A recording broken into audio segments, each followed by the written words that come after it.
Congressman Keating, who was in the building when this riot took place, the invasion took place, and we got him here on hold. We're going to be joined with him in a second. He immediately called for an investigation into this, and absolutely, there has to be an investigation into the whole thing, not just the what appears to be a murder of a Capitol Hill police officer. You're going to have an investigation there, but then the larger security positions as well. Good morning, Congressman. How are you, sir? Good morning, Chris. So the riot breaks out. You were in the Capitol when this took place.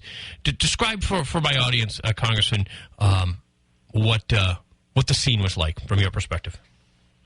I was walking to the Capitol because of the COVID-19 requirements. We socially distance. We don't have people in, so we're rotating people in and out.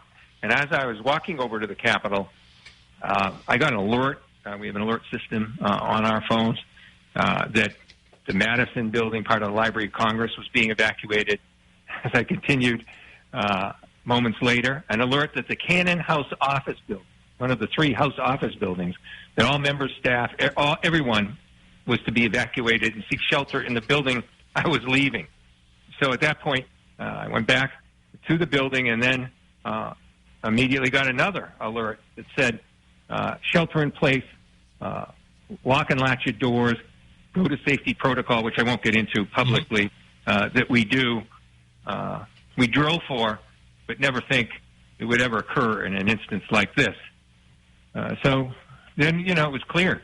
It was a breach, and we all saw and shared the scenes live time, unfortunately, as the rest of the world did, about an attack on our democracy and an insurrection that was incited by the President of the United States himself.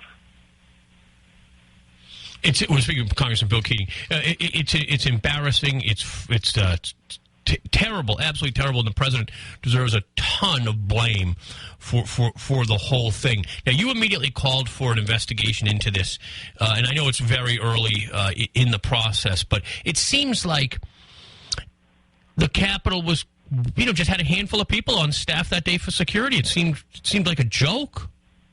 To my knowledge, about a quarter of the overall Capitol Police staff itself was at that time on duty from my discussions with Capitol Police. I went around the evening before when there were some people peacefully gathering in smaller numbers, but large in the hundreds. But I took the occasion to walk around, listen to what was going on, talk to D.C. Police and Capitol Police, which, as you know, I have a strong relationship with police and with security, because I've even traveled to Russia to look at security during the Winter Olympics to learn. So I was asking them where the perimeter would be. I was asking them, what plans, they had. And they were extremely confident, the frontline Capitol Police. They said, we've worked it out, we've got it. We worked with the D.C. Police. And, they told me where the perimeters were, what hours they were going to institute. So I actually, just the evening before, because I'm interested in these things, actually sort of got a preview firsthand from the frontline people. Well, it was very clear that they weren't prepared, and it's clear, despite the heroic efforts of those police officers, one of whom lost his life, many got injured, that the planning wasn't there. The perimeter was not secure. They put up little steel barriers that looked like bicycle racks, and they weren't manned. They didn't have enough people, and once they breached that, it was game over. I mean, they were outnumbered by enormous numbers, and it could have been much worse. We're speaking to Congressman Bill Keating, who represents this part of America. And Congressman, there's obviously all these people who are now saying maybe they knew in advance. Is it just a lack of them taking it seriously? Did they not think there could be any problems? Do you have a sense yet? I know it's early, but. Well, I shared with you what the frontline police were confident of, given what their superiors told them. But this is a colossal failure and a security breach, and one that opens us up to further threats, which are already being planned, as I think most of your listeners know, by in some quarters surrounding the inauguration, and it's open season. I mean, this was one of the sites supposedly that the 9/11 planes were trying to do as a threat. But it's more than that, and this is, and I want to thank the listeners here. I received an enormous number of reach outs to people hoping I was safe, and I'm truly grateful in a personal sense from everyone I heard from. But I want people, I like with you, Chris, where we have time to talk, to give a different perspective to things sometimes that you can't in a 30-second soundbite. And I appreciate that you do that, Chris. Here's another way. We're individuals, sure, but we're also instruments of government. We are an instrument. You have to get humble about yourself.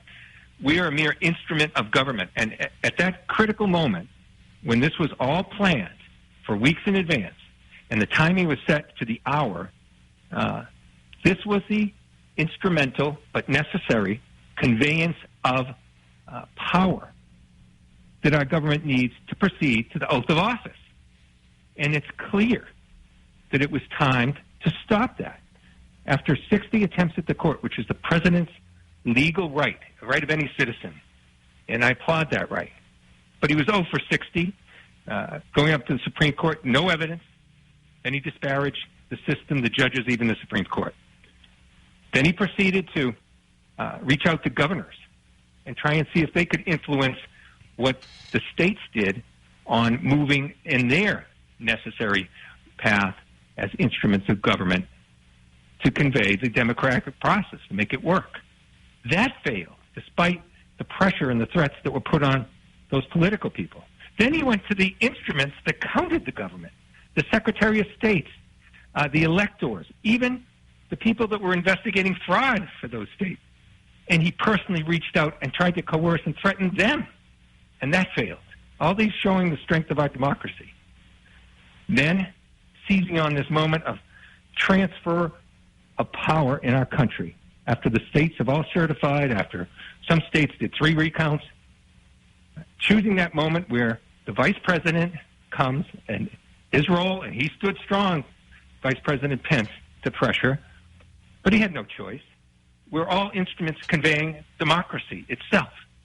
And at that moment, this attack was planned, and make no mistake about it, while a police officer was being killed and murdered, while people were being injured, while 5 people have died now, maybe 6, and the president is making phone calls trying to seek senators in the chamber to continue to say, don't let that transfer happen.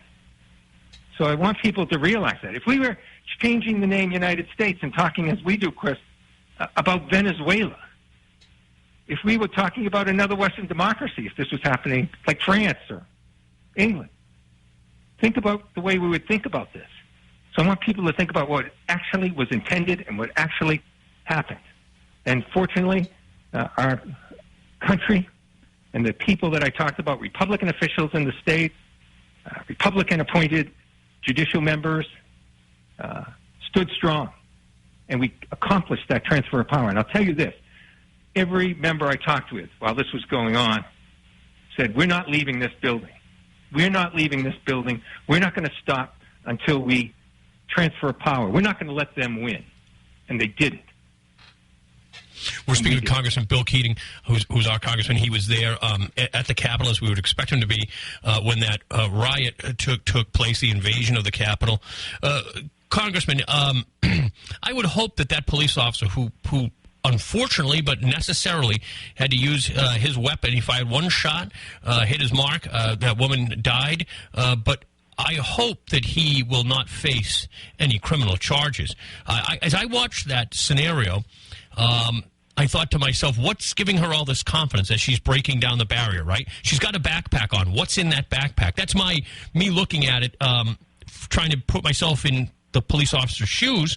What is she doing, right? She's filled with all this confidence. She must feel like she can defeat him when it becomes a confrontation. There's a gun pointed at her. She doesn't seem to care. And the fact that police officer had to shoot her, sent her mass, killed her, seems to me to have been, unfortunately, the only thing he could do, the right thing to do. And I hope that man's not going to face criminal charges. Well, I think there's going to be, as there should be with every police shooting. I used to do it as a DA, investigate shootings. I was asked to for other cities and jurisdictions. So that will be, people should have confidence it's going to be reviewed. It should be, as everything should be. There should be a 9/11 type of commission, so this never happens again. And so we fully understand everything that happened to the best of our ability. And I don't know about press recounts. I saw what you saw. Mm-hmm. I read what I read. I did read that, and it's unfortunate that anyone lost their lives in this. It was unnecessary. It shouldn't have happened. And the particular person, as you might have read as well, was well trained. In fact, she used to, in the military, work for D.C. security as part of her military obligation. So, interesting if that's true. Mm-hmm. But in any case, I think everything will be viewed with great scrutiny, as it should. I never thought I'd see this in my lifetime. I never thought it was possible in our country, given our security, and hoped it was never possible because, you and I have disagreed about issues here over the years. We've disagreed about the wall. We've disagreed about certain immigration issues, agreed on others. That's not what this is about, Chris. I mean, I think it's great on your show and your listeners and everything. This is America. We can have very strong disagreements. The reason I went into detail about the instruments of government and what was happening, this is different in that respect. This isn't about a difference in policy or who you think's right or wrong. This was a full-fledged attack on the United States of America. That's why this impeachment vote is the easiest vote in terms of clarity that I'll ever have to make. We're speaking of Congressman Bill Keating. Congressman, how many Republicans do you think will go along on this impeachment vote? I don't know. They're having their own conference today, conference calls, or some of them in person, some of them, I imagine, over the phone as people are traveling, some people. I don't know. Honestly, there's political pressure, there's strong feeling. As you know, there's Republicans urging him to resign immediately. Our first action this week will be to pass something for the 25th Amendment and ask the Vice President to act. And then we'll wait, not long. And if he doesn't, we'll move to impeachment. But think about also putting in the context that I put this call, not just the instruments of government, but the succession of the presidency. The people that were second, third, and fourth in line of succession to the president were trapped in that building. The vice president was trapped in the building. A vice president that this president hasn't spoken to, if reports are correct, since this happened. See how his family was. See how he was. But a vice president that held to the rule of law. So, I mean, but we had the people in line of succession, 2, 3, 4, in that building trapped. It's incredible. We're speaking with Congressman Bill Keating, who was in the Capitol at the time of the insurrection. Congressman, now, one of the reports we're hearing, and I know that you've been very diligent in your COVID-19 personal protections and for your staff as well. But we're hearing reports that all of you, or many of you, were all brought into one room, which I don't know what the alternative would have been, all crowded together for at least a couple of hours. What was that like? I wasn't there. Oh, good. But the members I talked to, we had a caucus call that went on for hours this week and never got to its conclusion. It will continue this week. There's great concern. I mean, in the midst of all of this, over 4,000 people are dying every day. Often I say, take, 14, 15 of the highest commercial jets, full to capacity, and they crashed with no survivors. That's happening every day. And the projections are it could go up to 5,000 a day. Ambulances can't even transport people. There's no place to bring them in the United States. So this is death. And Congress, these numbers, I don't know if they're public, but have one of the highest incident rates, higher incident rates of COVID-19 positive results well over 10% of the whole Congress, not just testing rates. These are just of the whole congressional population. And because people are coming into planes from all over the country, even with protocols, it's spreading. So a lot of members were, I heard them, they were very upset, very concerned. They were in a very tight quarters that were meant for security measures, shelters, areas, and people were given the opportunity, and some people refused to put these masks on. And later now the physician at the Capitol is saying he has information that someone was COVID positive there, and there could be a spread, and he's giving that. So, again, so many people are going through this, and so many people go to work every day, right here in our South Coast hospitals and our hospitals, on the front line, EMTs going to emergencies, going into houses, risking their health every day. So let's not forget what they're going through. And when we have these very modest requests, put a mask on, in inside quarters in particular, as a country, our inability to do that is resulting in these nurses and doctors and medical people working excessive shifts every day, going in to these situations. So as I think of other members that are concerned about this, I immediately think to the people that are doing this every day in much more exigent circumstances health-wise. We're speaking with Congressman Bill Keating, who, of course, was in the Capitol during the invasion last week. I was when I saw that on the news as it was happening, I texted one of your staff members, and I said, I knew she was working remote, but, obviously she probably goes to the Capitol. And I said, are you there? And she said, no, I'm not, thank God. I said, well, is Bill there?